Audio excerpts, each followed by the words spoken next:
You're sitting on your couch on a Tuesday night, and 3 separate bills just hit your bank account without you even thinking about them. A subscription, a membership, a fee you signed up for years ago and forgot to question. None of them are illegal. None of them are scams, exactly. They're just quietly, legally, draining thousands of dollars out of your life every single year, and almost nobody stops to ask if they're still worth it. Today I'm going to show you exactly 5 things millions of Americans are still paying for in 2026 that are no longer worth your money, backed by the real numbers, and what smarter people are doing instead. Here's the thing about all 5 of these: none of them started out as bad deals. Cable used to be the only way to watch television. Extended warranties used to protect you from genuinely fragile electronics. Gym memberships used to be the only path to fitness. Timeshares used to promise a lifetime of guaranteed vacations. And whole life insurance used to be sold as the responsible adult choice. The products didn't change overnight, the world around them did. And the companies selling them count on you not noticing. Let's start with the one almost every American household still has some version of. Number 1, cable TV. If you're still paying for traditional cable in 2026, you're paying an average of $147 a month. That's not a typo. $147 every single month, year-round. Compare that to the average streaming bill, which sits at around $30 a month. That's a gap of over $1,400 a year for access to content you can now get, piece by piece, for a fraction of the price. And here's the part that should really sting: 92% of Americans already use at least one streaming service. Most cable subscribers aren't even relying on cable exclusively anymore. They're paying for cable and stacking streaming services on top of it, which means they're double paying for the same category of entertainment. So why hasn't everyone cut the cord already? Here's where it gets interesting. Roughly 70% of cable subscribers have had their cable subscription for 5 years or more. This isn't really about content anymore, it's about inertia. Bundled internet and cable packages make canceling feel complicated. Contracts and equipment fees make it feel like a hassle. And there's a strange kind of comfort in not touching the thing you've paid for a decade, even when it's bleeding you dry. There's also a hidden layer most people never look at closely: taxes and fees, regional sports surcharges, local broadcast fees, and per box rental charges typically add another $30 to $60 a month on top of the advertised price. A cable box rental alone can run $5 to $15 a month, and if you've got a DVR attached to it, tack on another $10 to $20. None of that shows up in the number the salesperson quoted you when you signed up. It just quietly appears on the bill every month after. But run the math for your own household. If you're paying cable-level prices and still paying for 2 or 3 streaming platforms on top, you are very likely spending $100 or more a month for content you could access for a third of that price, just by making one phone call to cancel. That's over $1,200 a year sitting in a bill most households haven't reviewed since the day they signed up. But hold on, that's just the first leak. Here's a second one that's sitting quietly in almost every American garage, closet, or junk drawer. Number 2, extended warranties. Extended warranties have become a $40 billion business in the United States, and that number should tell you everything about who actually benefits from them. When you buy a TV, a washing machine, or a laptop, the salesperson at checkout almost always offers you an extended warranty, because these plans are some of the highest profit margin products a retailer sells. 2/3 of electronics shoppers and nearly 3/4 of appliance buyers say a salesperson has pitched them one. Here's the head fake most people fall for: it feels like cheap insurance on an expensive purchase. But the math tells a different story. On large appliances, the average extended warranty costs around $126, and here's the part that should make you put your wallet away. It only costs about $26 more, on average, to simply repair the item yourself if it breaks, without ever having bought the warranty at all. You're not saving money by buying protection. You're prepaying for a repair that's statistically unlikely to happen, at a markup that mostly goes to the store, not to you. Today's electronics and appliances are also just more reliable than they used to be. Manufacturers have gotten better at building things that don't break in the first 2 or 3 years, which is exactly the window most extended warranties cover. Retailers know this. That's precisely why the margins on these plans are so high. They're selling you protection against the risk that's statistically small, timed to expire right around when most products would need real repairs anyway. The exception, and it's a real one, is genuinely expensive purchases. A TV over $2,000, for example, where a $100 to $300 warranty extension might make sense given the size of the investment, or an outdoor appliance exposed to harsh weather where failure rates run higher.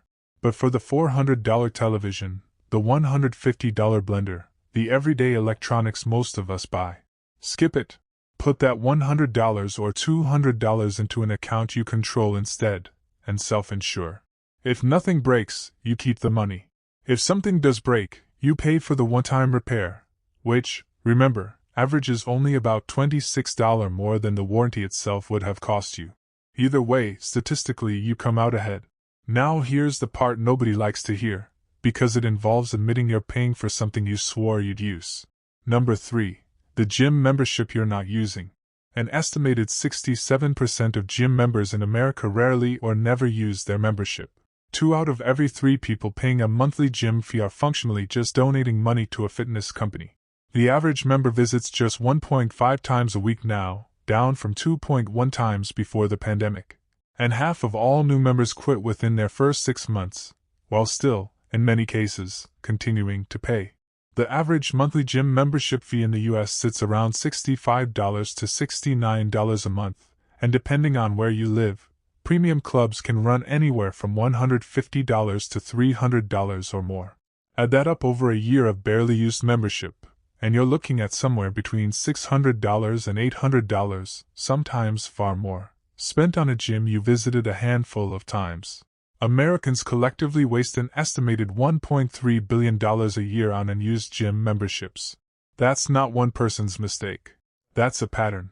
Here's the psychological trap. Canceling feels like admitting defeat. Keeping the membership feels like keeping the door open to starting again next month. But a membership sitting unused in your bank statement isn't motivation. It's just a recurring charge with a gym logo on it. Gyms know this too. Their entire business model depends on it. A gym with 1,500 members physically doesn't have the floor space or equipment for all 1,500 to show up at once. And it doesn't need to, because most of them won't. The annual retention rate across the industry sits around 66%, meaning roughly 1 in 3 members cancels every year, and about half of new sign-ups quit within their first 6 months while, in many cases, continuing to pay for months afterward before they get around to canceling. If you haven't been in the last 60 days, be honest with yourself. Is this a fitness plan, or is this a subscription to guilt? Cheaper, no contract options, 24-hour gyms starting around $10 to $30 a month, a home setup, even a set of resistance bands and a YouTube routine, often deliver the same result for people who are only going once a week anyway, without the recurring bill for the days you didn't show up. But here's where it gets interesting, because the next one on this list isn't a small monthly leak, it's one of the most expensive mistakes on this entire list. Number 4. Timeshares. The average timeshare purchase price starts around $23,000. That's before you've spent a single night at the resort. On top of that upfront cost, you're locked into annual maintenance fees that currently average around $1,480 a year, and those fees don't stay flat. They typically rise 5% to 10% every single year, compounding well beyond inflation. Do that math over 20 years, and maintenance fees alone can total more than $44,000, on top of your original purchase price, and often on top of special assessments, one-time surprise charges resorts levy for repairs or renovations you never voted on. One documented case saw an owner hit with a $2,400 special assessment stacked on top of a nearly $3,000 annual fee, for a single year's total of over $5,300. And here's the number that should end the conversation for most people. An estimated 85% of timeshare owners say they regret the purchase. 85%. That's not a niche complaint. That's the overwhelming majority of people who bought one telling you, after the fact, that they wouldn't do it again. The pitch is always the same: guaranteed vacations, a second home, an investment in your family's future. But timeshares are notoriously difficult to resell.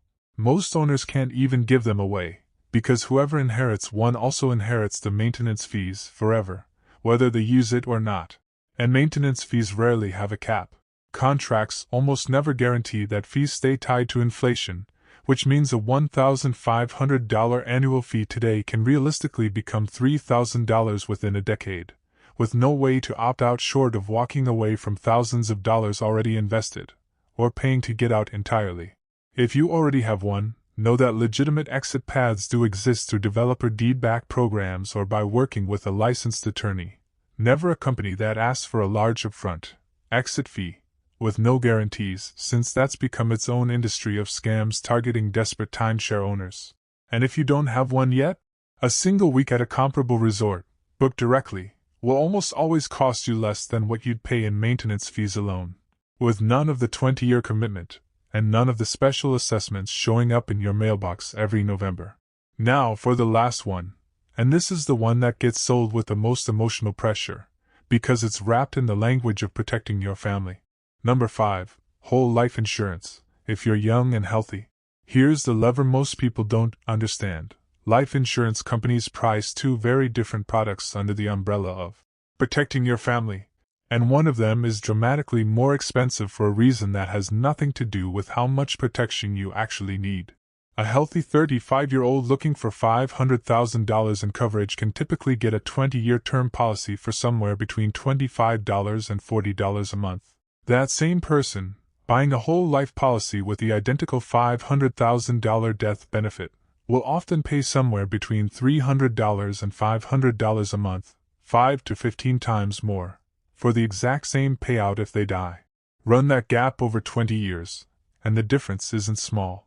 It's over $121,000 in extra premiums for whole life versus term, and that's before accounting for what that extra money could have earned if it had been invested instead.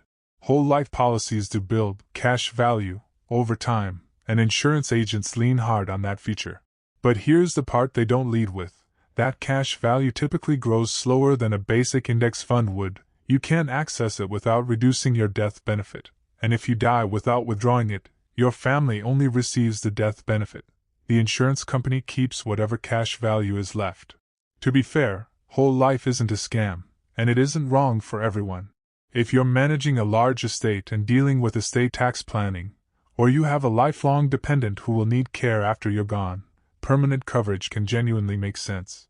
There's also a real conversion advantage worth knowing about. Most term policies include a rider that lets you convert part or all of your coverage to permanent insurance later, with no new medical exam, if your health changes and term becomes harder to qualify for down the road. But for the average healthy 25 to 40-year-old just starting a family, buying a house, or building a career, most financial experts land in the same place. Buy the large, cheap term policy that covers your highest risk years, the years when your kids are young and your mortgage is unpaid, and invest the hundreds of dollars a month you save into a retirement account you actually control, like a 401k or a Roth IRA. Term insurance is renting protection. But when you're overpaying 5 times over for the version that's marketed as an investment, renting is often the smarter financial move, because the real investing happens once that saved premium hits an account that's actually working for you, not the insurance company. So let's bring it all together. Cable at $147 a month against $30 for streaming. Extended warranties that cost more than the repairs they insure against. 2 out of 3 gym memberships going unused while the bill keeps hitting your account. Timeshares that 85% of owners regret, with fees that never stop climbing. And whole life insurance quietly costing young, healthy families 5 to 15 times more than the coverage they actually need. None of these 5 things are illegal. None of them are technically scams. They're all legal, normal, everyday products that millions of financially responsible Americans still pay for. Not because the math works, but because canceling, questioning, or switching feels like more effort than just letting the charge go through again next month. That's the real pattern here. It was never really about being bad with money. It's about which bills you've simply stopped looking at closely enough to question. The gap between what you earn and what you actually need to spend isn't found in some secret investment strategy nobody's told you about. More often, it's sitting right there in your bank statement, and the recurring charges you agreed to years ago and never revisited. Go look at your last 3 months of transactions this week. You might be surprised what's still on there. If this video saved you some real money today, hit like and subscribe, and turn on notifications so you don't miss the next one.